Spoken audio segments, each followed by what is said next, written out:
Presiden Amerika Serikat Donald Trump mengatakan serangan melawan Iran akan terus berlanjut, bahkan hingga 4 minggu. Ketegasan Trump ini disebut demi mencapai perdamaian di Timur Tengah. Trump menegaskan operasi militer gabungan Amerika Serikat Israel menargetkan fasilitas strategis Iran. Target tersebut termasuk sistem pertahanan udara, lokasi peluncuran rudal balistik dan drone. Lapangan udara militer Iran juga dikatakan Trump masuk dalam daftar serangan Amerika Serikat. Pernyataan ini muncul menyusul klaim tewasnya pemimpin tertinggi Iran Ali Khamenei dalam serangan udara gabungan Amerika Serikat Israel. Trump menyampaikan hal ini melalui media sosial pada Sabtu 28 Februari 2026. Operasi militer gabungan tersebut dinamai Operation Epic Fury. Trump menambahkan serangan juga menyasar fasilitas komando dan kendali Korps Garda Revolusi Islam atau IRGC. Selain itu, Trump menyerukan rakyat Iran untuk menggulingkan pemerintah mereka setelah rangkaian serangan berakhir. Trump bahkan berjanji akan melumpuhkan kemampuan nuklir, rudal balistik, dan kekuatan militer Iran. Sementara itu, situasi di kawasan Timur Tengah kian memanas akibat eskalasi konflik antara Amerika Serikat, Israel, dan Iran. Di sisi lain, komunitas internasional juga terus memantau perkembangan lantaran konflik berpotensi berdampak luas pada regional. Kenapa Israel ini ingin betul mengambil Palestina ini? Apa yang ada di Palestina? Apakah di Palestina itu ada emas? Apakah di Palestina itu ada perak? Mengapa mereka bersemangat betul ingin mengambil Palestina ini? Pada tahun 2007, Al-Faqir Abdul Samad, saya menterjemah satu buku berbahasa Arab, judulnya Tarikh Ad-Diyanah Al-Yahudiyah, ditulis oleh seorang ulama daripada Al-Iskandariyah, Mesir. Di situ dia bagi satu jawaban. Kenapa orang Israel itu amat sangat menginginkan Palestina?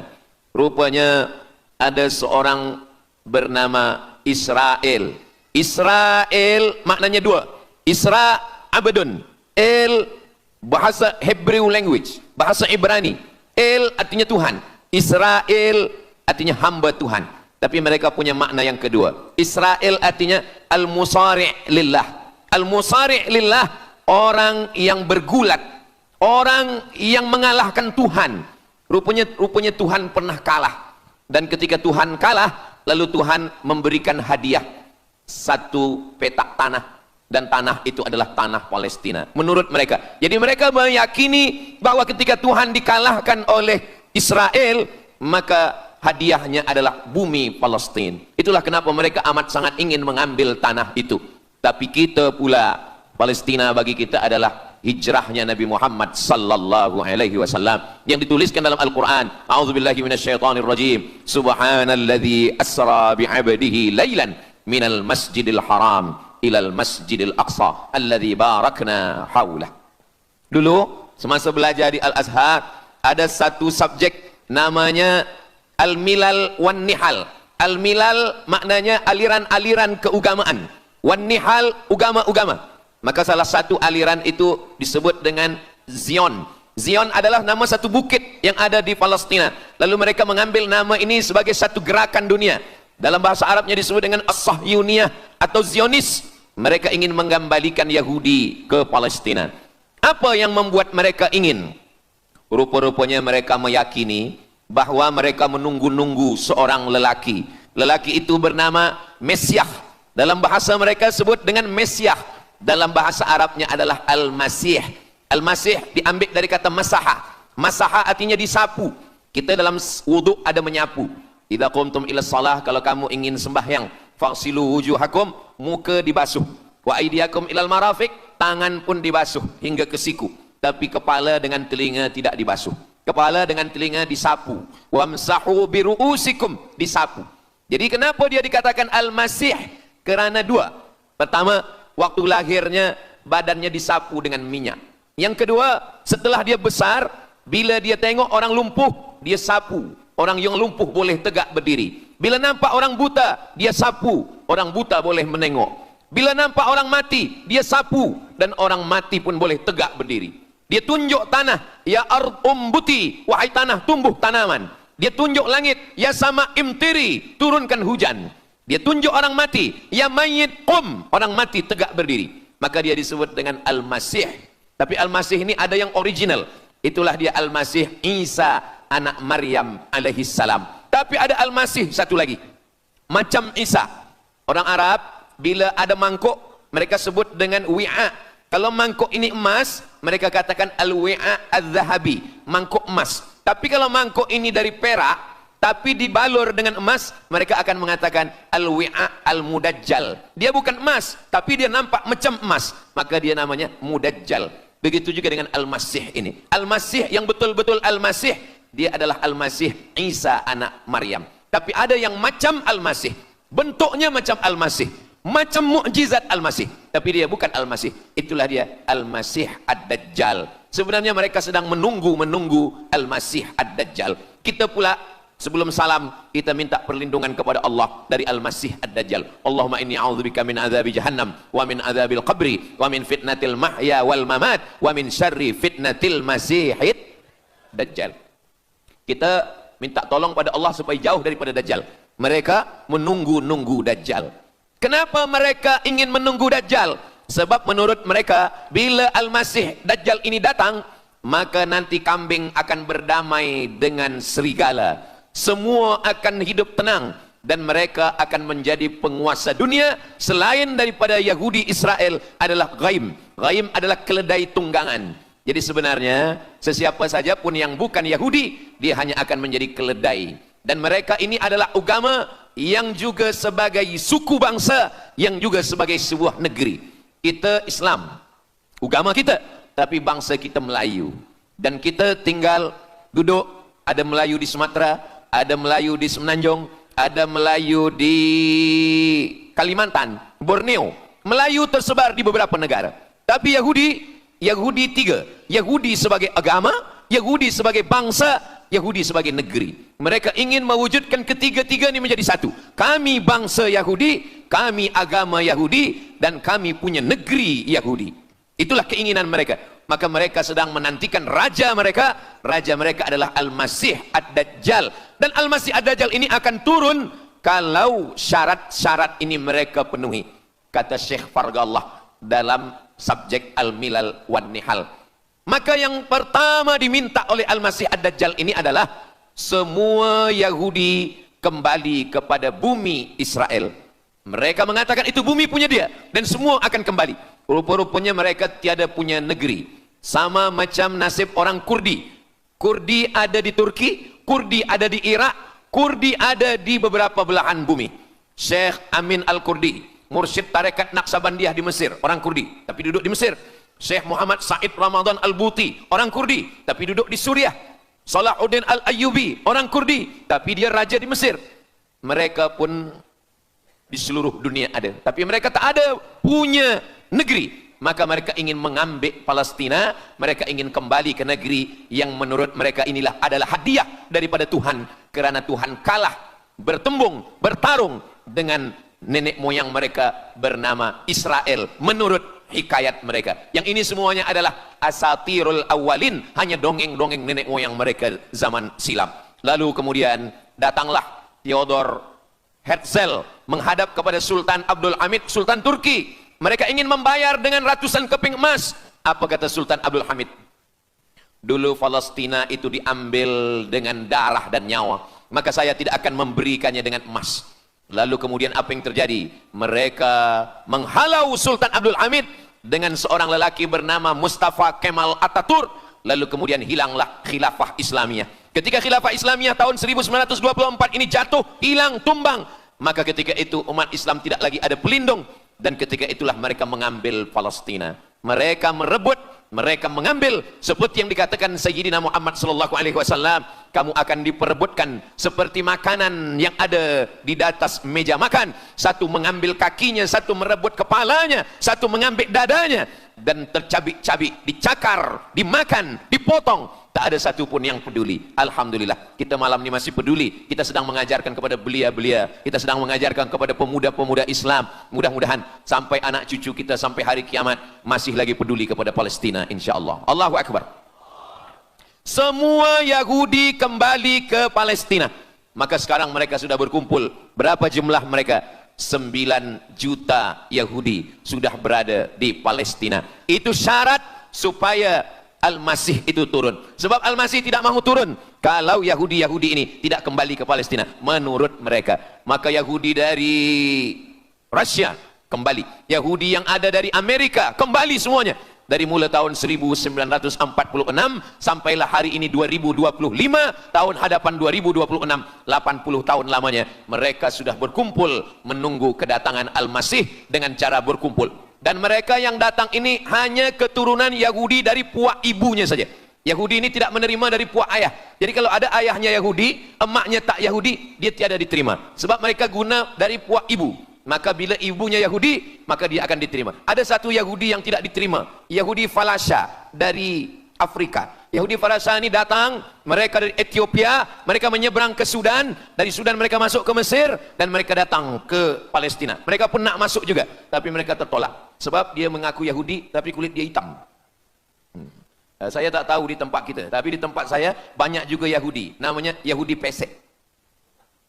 Kulit dia hitam, hidung dia pesek, tapi otak dia Yahudi. Ini lebih berbahaya lagi. Mereka menyebarkan kebencian. Jadi sebenarnya Yahudi adalah makhluk yang paling unsuri, rasisme. Mereka tiada menerima selain daripada Yahudi. Siapapun yang datang ingin mengaku orang Yahudi, kalau ditengok nasabnya tidak sesuai daripada ibu, dia tidak akan diterima. Sedarlah wahai orang yang membela-bela Yahudi. Wahai orang yang membela Yahudi, kalau kamu bukan Yahudi, maka kamu tidak akan diterima, kerana Yahudi adalah agama, Yahudi adalah bangsa, dan Yahudi adalah negeri. Mereka ingin mewujudkan ini. Maka berdatanganlah Yahudi beramai-ramai, lalu mereka pun turun ke Palestina. Sampai hari ini mereka terus berdatangan. Lalu kemudian yang kedua, syarat Yahudi didatangi oleh Al-Masih, Mesias, mereka mesti menanam tanaman yang hijau. Jadi kalau mereka bayangkan, Al-Masih ini sedang berada di langit, dia selalu memandang ke bawah, dia tengok Yahudi dah berkumpul atau belum. Kalau berkumpul dia tak nak turun. Bila dah berkumpul semua ramai, baru dia turun. Dah berkumpul 5 juta, dia belum juga turun. Dah berkumpul 9 juta, dia belum juga turun. Rupanya yang kedua, dia ingin supaya tanah Palestina itu hijau. Bila nanti dah hijau semua, baru dia turun. Dan tanaman yang hijau itu pun dia yang memilihkan tanamannya. Tanamannya adalah yang disebutkan Nabi 14 abad silam, Syajaratul Gharqad. Nanti semua akan membela umat Islam. Sampai-sampai batu berkata, apa kata batu? Ya abdallah, wahai hamba Allah, hadza Yahudi khalfi, ini di belakang saya ada Yahudi, faktulhu, bunuhlah dia. Kata Nabi, jangankan manusia, batu pun membela umat Islam. Batu akan berkata, ya abdallah, wahai hamba Allah, hadza Yahudi, ini di belakang saya ada Yahudi, faktulhu, bunuh dia. Tapi ada satu yang membela mereka. Siapa dia? Syajaratul Gharqad, pokok kayu Gharqad. Allah menunjukkan sampai hari ini mereka menanam pokok Gharqad ini. Saya belajar ke Mesir tahun 1998. Musim panas tahun 1999, saya pergi ke satu kawasan bernama Aris. Selepas itu pergi ke sebuah kota, kota ini bernama Rafah. Rafah ini dibagi dua, setengah diambil oleh Yahudi, setengah lagi diambil oleh Mesir. Dari sempadan ini kita boleh menengok hijau. Lalu saya pun bertanya kepada ulama yang mendampingi kami, Tuan Syekh, itu pokok apa yang hijau? Kata Syekh, itulah pokok yang disebutkan Nabi Muhammad sallallahu alaihi wasallam. Pokok itu bernama Syajaratul Gharqad, dan mereka memang menanam pokok itu sekarang. Supaya apa? Supaya Al-Masih menengok dari atas, bila dia tengok dah hijau, dia pun akan turun menurut keyakinan Yahudi. Yahudi sudah berkumpul 9 juta orang. Pokok Gharqad sudah ditanam, sudah. Ada lagi, apa dia? Mesti menghancurkan Babilonia. Babilonia adalah raja yang dulu menghancurkan kerajaan Yahudi. Nama rajanya Nebukadnezar. Nebukadnezar dari Babilonia menghancurkan kerajaan Yahudi. Maka Yahudi ini pendendam. Orang yang paling dendam di atas dunia ini adalah Yahudi. Nebukadnezar sudah lama musnah, tapi dendam mereka kepada Irak sampai hari ini. Babilonia itu adalah Irak. Maka siapapun yang menjadi penguasa, pasti mereka akan perintahkan untuk menghantam Irak. Dari mula George Bush sampailah sekarang, Irak selalu dihantam. Dituduh bahwa Irak ada punya senjata membunuh manusia. Mereka katakan bahwa Saddam Hussein ini ada memiliki senjata yang boleh menghancurkan peradaban manusia. Akhirnya mereka membunuh Saddam Hussein. Apa yang terjadi? Sampai hari ini Saddam Hussein tiada memiliki apapun untuk menghancurkan umat manusia. Jadi sebenarnya adalah ini agenda daripada Yahudi. Mereka ingin menghancurkan Babilonia, dan Babilonia itu adalah Irak pada zaman modern sekarang ini. Setiap penguasa-penguasa pasti menghancurkan Irak sebab mereka amat sangat benci dan dendam kesumat kepada Irak. Ada buku judulnya Al-Yahud fi Masr, orang Yahudi di Mesir. Lalu kemudian seorang jenderal Yahudi bernama Musa Dayan buta matanya sebelah. Lalu Musa Dayan ini meminta kepada Presiden Prancis bernama De Gaulle. Lalu De Gaulle pun menelpon Presiden Mesir bernama Anwar Sadat. Bukunya ada, saya simpan di rumah. Dia katakan bahwa kepada Anwar Sadat, wahai Tuan Presiden Anwar Sadat, ini mami yang ada di Museum Mesir Kaherah itu sedang sakit. Jadi untuk menyehatkannya mesti dibawa ke Prancis, ke Paris. Lalu disediakanlah pesawat terbang untuk membawa mami ini. Dulu saya pernah dengar tazkirah Ustaz Azhar Idrus, jangan anak panggil mami, sebab mami itu inilah mami Fir'aun. Mami return. Ini mami ini sakit, maka dia mesti disehatkan, ada bakteri, maka dia mesti disehatkan, dibawa ke Paris, Prancis. Akhirnya diterbangkan pada masa Presiden Anwar Sadat. Dibawa ke hospital, sampai di hospital, rupa-rupanya Jenderal Musa Dayan yang buta sebelah sudah menunggu mami. Begitu mami Ramses II, Fir'aun sampai, dia terus meninju muka mami itu. Kenapa? Sebab dia dendam. Inilah yang dulu menghalau nenek moyang dia dari Mesir. Gila. Yahudi ini adalah orang-orang yang gila. Sampai hari ini, mereka punya dendam yang tak berkesudahan. Sampai mami yang sudah menjadi kering, kita pun menengoknya biasa-biasa saja. Tapi Musa Dayan melampiaskan dendam kesumat dia sampai pada masa Presiden Anwar Sadat, yang akhirnya Anwar Sadat pun mati terbunuh ditembak oleh Khalid Islambuli. Begitulah Allah Subhanahu wa taala menceritakan saksi sejarah supaya umat Islam faham bagaimana fikiran, bagaimana sakit jiwanya orang-orang Yahudi. Mereka sudah berkumpul di Palestina 9 juta. Tanam-tanaman hijau sudah ditanam. Irak sudah dihantam, hancur lebur Irak. Apa lagi yang mereka lakukan? Tanah Palestina mesti merah. Tanah Palestina tidak boleh hitam. Tanah Palestina mesti merah. Apa yang membuat tanah Palestina merah? Merah kerana darah budak-budak, anak-anak yang tak berdosa dari Palestina. Jadi kalau ada orang yang hari ini terheran-heran, mengapa mereka membunuh budak kecil? Mengapa mereka menjatuhkan bom untuk menghancurkan rumah, membunuh perempuan yang hamil tiada berdosa? Tapi bila orang faham, dia mengerti. Sesungguhnya mereka ingin supaya darah anak-anak yang tiada berdosa itu tumpah. Kalau darah itu sudah tumpah, disitulah mereka menantikan supaya Al-Masih, Mesiah itu turun membela. Sebab itu adalah raja di raja mereka. Apa yang terjadi sebenarnya hari ini? Yang terjadi sebenarnya adalah mereka membangun, membina sebuah kerajaan dari khayal, dari fikiran gila. Maka ada seorang yang tidak percaya kepada Allah, dia atheist, dia tak percaya kepada Tuhan, namanya Roger Jaroudi. Tapi akhirnya dia dapat hidayah, dia masuk Islam. Selepas masuk Islam, dia tulis buku bahwa Israel, Yahudi mendirikan negara berdasarkan mitologi, berdasarkan khurafat, berdasarkan kisah-kisah bohong, dusta. Tapi mereka percaya dengan dusta itu. Lalu kemudian Roger Jaroudi ditangkap oleh pemerintah Prancis, dimasukkan ke dalam penjara. Bukunya diterjemahkan ke dalam bahasa Arab, diterjemahkan ke dalam bahasa Melayu. Roger Jaroudi, bagaimana orang Yahudi Israel membina kerajaan negara berdasarkan khayal, berdasarkan tipu, berdasarkan dusta, berdasarkan mitologi, berdasarkan asatirul awalin, dongeng-dongeng daripada nenek moyang mereka dulu. Lalu kemudian hari ini kita sudah menengok darah itu sudah tumpah merata-rata di tanah Palestina. Kenapa Al-Masih, Mesiah belum juga turun? Kenapa belum datang juga Mesiah yang mereka tunggu itu? Rupanya ada syarat lagi yang belum. Apa dia? Mereka mesti membina satu yang disebut dengan Haikal Sulaiman, Temple of King Solomon. Mereka meyakini bahwa raja mereka adalah Solomon, dan dia ada sebuah kuil yang mereka sebut, mereka tulis bukunya Temple of King Solomon. Di mana letaknya? Letaknya adalah di atas Al-Masjidil Aqsa. Mereka ingin menghancurkan Al-Masjidil Aqsa, diratakan dengan tanah. Nanti mereka akan bina Temple of King Solomon. Selepas itu mereka siapkan satu kerusi singgasana. Selepas itu nanti barulah turun Al-Masih, Mesiah yang dijanjikan menurut mereka. Yang semuanya ini adalah dusta, bohong, tipu daripada Zionis, kerana mereka ingin menguasai dan mereka ingin membuat sebuah negara yang sangat besar. Yang negara itu disebut dengan The Great Israelian. Israel Raya. Dia dari dua sungai. Biasanya orang membuat map itu rahasia.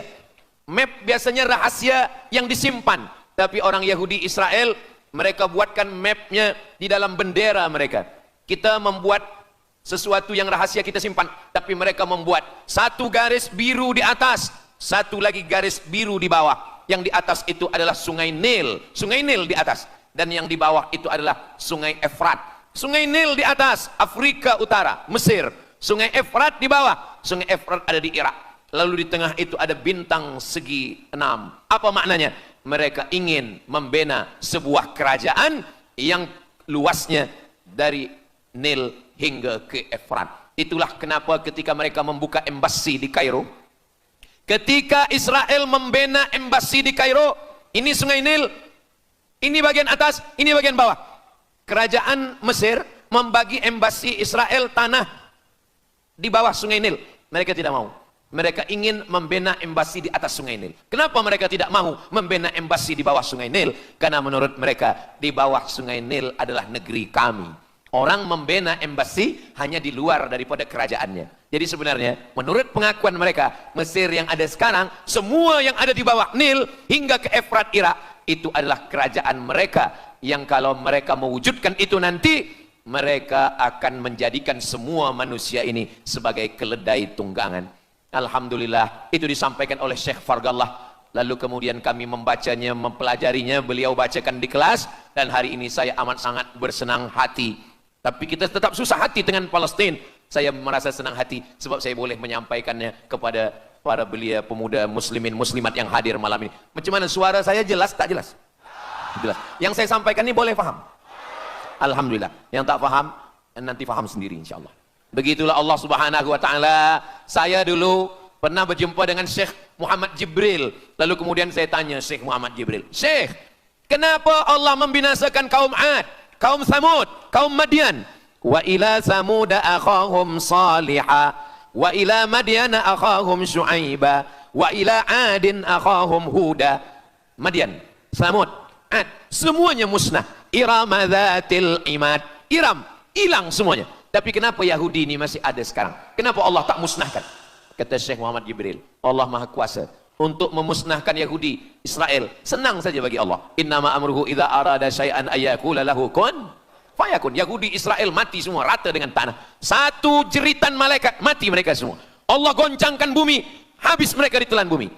Ya bunayya, wahai anakku, kalaulah Israel Yahudi ini mati, lalu kamu masuk surga dengan apa, kata dia. Sebenarnya Allah masih menyisakan Yahudi ini supaya kita berjuang. Sekarang ada umat Islam yang amat sangat lemah. Dia bukannya ikut berjuang, tapi melemahkan perjuangan orang. Bila ada umat Islam yang berkumpul beramai-ramai, solidariti tentang Palestin, dia berkata, katanya Allah Maha Kuasa, kenapa Allah tak binasakan? Dulu, arsalna alaihim tayran ababil, datang burung ababil, tarmihim bi'ijaratin min sijil. Mana ababil sekarang? Kenapa Allah tak kirimkan ababil?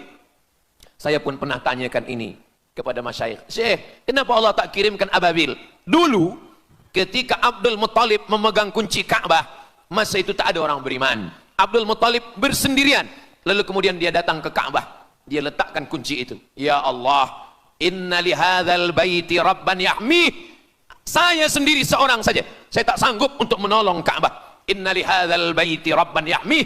Ka'bah ini ada pemiliknya, Ka'bah ini ada pelindungnya, Allah akan melindungi. Itulah mengapa Allah mengirimkan alam tara kaifa fa'ala rabbuka bi ashabil fil alam yaj'al kaidahum fi tadlil. Kenapa Allah kirimkan tayran ababil? Karena tidak ada orang beriman, hanya Abdul Muttalib sendiri. Tapi sekarang 2 miliar orang beriman yang bersyahadat asyhadu an la ilaha illallah wa asyhadu anna muhammadan rasulullah. Itulah kenapa Allah tidak mengirimkan tayran ababil. Itulah kenapa Allah tidak membuatkan goncangan. Itulah kenapa tapi sedikit banyak Allah mulai menurunkan pertolongannya. Kalau sudah datang pertolongan Allah Subhanahu wa taala, idza jaa nasrullah, kalau sudah datang pertolongan Allah, idza jaa nasrullah wal fath, kemenangan, wa ra'aitan nasa yadkhuluna fi dinillahi afwaja, insyaallah alaysa subuhu biqarib, subuh tak lama lagi pertolongan Allah pasti datang. Nasrum minallah wa fathun qarib, hasbunallah wa ni'mal wakil, ni'mal maula wa ni'man nasir, wala haula wala quwata illa billahil aliyil azim. Kalau kita seorang cikgu, kalau kita seorang ulama, sampaikanlah kepada umat. Sebagai seorang ayah, sampaikan kepada anak. Sebagai seorang ahli keluarga, kita mesti ingatkan, buatkan baju dengan lambang, simbol, bendera penderitaan Palestina. Kalau kita menonton dengan keluarga di rumah, tontonkan bagaimana penderitaan anak-anak di Palestina. Saya di rumah ada gambar besar, gambar Palestina, sehingga setiap kali tamu datang, kita bercerita, dia tanya, ini gambar apa nih Ustaz? Inilah gambar saudara kita yang sedang teraniaya di Palestina. Malam ini kita guna sorban, kita pakai sorban yang mengingatkan kita kepada Palestina. Apapun yang kita lakukan, jangan lupa menyampaikan khutbah Jumat, kunut nazilah, Allahumma ansuril Islam wal muslimina fi Palestin. Silahul mu'min, doa silahul mu'min. Kalau kita tiada senjata lagi, maka sesungguhnya doa. Man lam yahtam bi amril muslimin, siapa yang tak peduli kepada penderitaan saudaranya di Palestina, falaisa minhum, dia tidak diakui sebagai umat Nabi Muhammad sallallahu alaihi wasallam.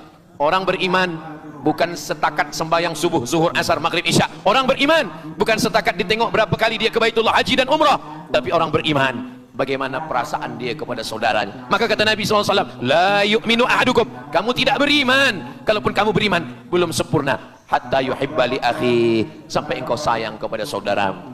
Ma yuhibbu li nafsih, sayang kepada saudara seperti sayang pada diri sendiri. Kalau anak saudara kita di Palestina teraniaya, kita lebih teraniaya. Kalau pipi kita dicubit sakit, begitu juga dengan saudara kita di Palestina. Kita memang hidup pada zaman yang susah, yang payah. Beruntunglah datuk nenek moyang kita 100 tahun yang lampau, mereka selamat dari fitnah ini. Tapi kita pun tak boleh mengutuk nasib. Mengapa saya hidup sekarang? Kenapa kami hidup tahun 1447 ini ya Allah? Tentu ada hikmahnya. Allah hidupkan kita hari ini. Kenapa saya tak hidup zaman Nabi? Kalau ada pemuda belia sekarang datang kepada Ustaz Abdul Somad, Ustaz Somad, kenapa saya tak hidup zaman Nabi? Kalau saya hidup zaman Nabi mungkin saya baik. Kamu yang komplain kepada Allah, kalau kamu hidup zaman Nabi mungkin tidak ikut Nabi, ikut Abu Lahab, ikut Abu Jahal. Kita dihidupkan Allah hari ini, kita masih bersama dengan guru kita Al-Fadil Ustaz Azhar Idrus. Kita masih bersama dengan orang-orang baik, orang mulia. Alaikum bil jamaah, kata Nabi SAW, man syadza syadza finnar, jangan bersendirian, sendirian masuk neraka. Kita mesti berjamaah. Alhamdulillah, yang ada kuasa dengan kuasanya, yang ada fatwa dengan fatwanya, yang ada ilmu dengan ilmunya. Bagi penuntut-penuntut, pelajar-pelajar, tonton, buat video, buat apapun yang boleh kita buat, share, gambar, semuanya itu ada tanggung jawab kita di hadapan Allah Subhanahu wa taala. Sahur ayo nang pojok ini lho, balen ngarep Indomaret nang ini. Sahur.